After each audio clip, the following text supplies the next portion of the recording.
ამაღლებულ მასწავლებლებს, რომლებსაც სხვადასხვა სახელით მოიხსენიებენ, ზე ადამიანები, მაჰათმები, კაცობრიობის მასწავლებლები, უკვდავი წმინდანები და სხვა. შეუერთდა ეხნატონის მისტერიის სკოლის 300 მოსწავლე, რომელთაც უკვდავებას მიაღწიეს. ეს გაერთიანება სხვანაირად ცნობილია როგორც დიდი თეთრი საძმო. ეს საძმო დედამიწაზე 72 მისტიური ორდენის მეშვეობით მუშაობს. ამ 72 ორდენს სხვანაირად ალფა და ომეგა ჰქვია. მათ შორის პირველი, ანუ ალფა, მელქისედეკების ორდენია. ბოლო ომეგა კი 7 სხივის ორდენი. მათ ეკუთვნის ესეებიც, როზენკროიცერებიც. ყველა ამ ორდენის შიგა ფარულწრეს ამაღლებული მასწავლებლების გარკვეული ჯგუფი შეადგენს.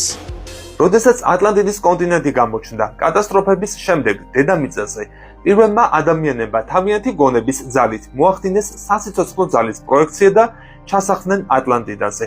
ამ ხალხმა იცოდა, ვინც იყვნენ და ღმერთთან კავშირი დაკარგული არ ჰქონდათ. მათ ერთიანობის შვილებს უწოდებენ. ისინი ჩვენზე გაცილებით მეტად განვითარებული იყვნენ. ენერგიად მზის რესურსს იყენებდნენ, ასევე კრისტალების ენერგიას. ამ ყველაფერს მხოლოდ და მხოლოდ გონების ზარის საშუალებით აღწევდნენ.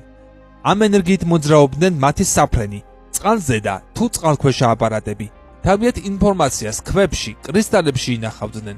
ასევე კარგად იყენებდნენ ქვებში შენახულ უძველეს ინფორმაციას, რომლებიც დედამიწაზე მანამდე არსებულმა ცივილიზაციებმა დატოვეს. ზოგი მკვლევარი ამ საკითხში პარალელს ხედავს კრისტალის თავის ქალების მისტერიასთან.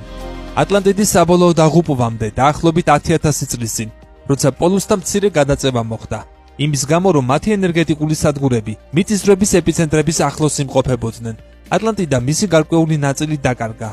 ხმელეთის დიდი ნაწილი ჩაიძირა.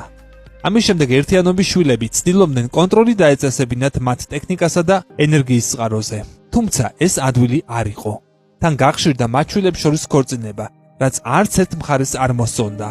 საბოლოოდ ატლანტიდის დაღუპვა გამოიწვია მარსელების მიერ აგებულმა ხილულმა და უხილავმა პირამიდებმა, რომელთა ენერგიამ არა მარტო ატლანტიდის ფიზიკური დაღუპვა გამოიწვია, არამედ მთლიანად შეცვალა ატლანტიდელების სამყარო. მათ დაივიწყეს ვინ იყვნენ და საიდან მოვიდნენ. დაავიწყდათ, რომ აქ ღვთიური მისიის შესასრულებლად იყვნენ მოსულები და თითოეული მათგანი ატარებდა ღვთიურს. ისინი ბნელ სამყაროში ჩაკეტილები დარჩნენ, სადაც მრავალჯერ კვდებიან და იბადებიან. იმ დიდი კატაკლიზმების შემდეგ, რომელიც ახალ სამყაროს უნდა უსწრებდეს წინ, სამრაუდოდ ჩვენთან ერთად დაიბრუნებენ თავის ნამდვილ წარმოშობას.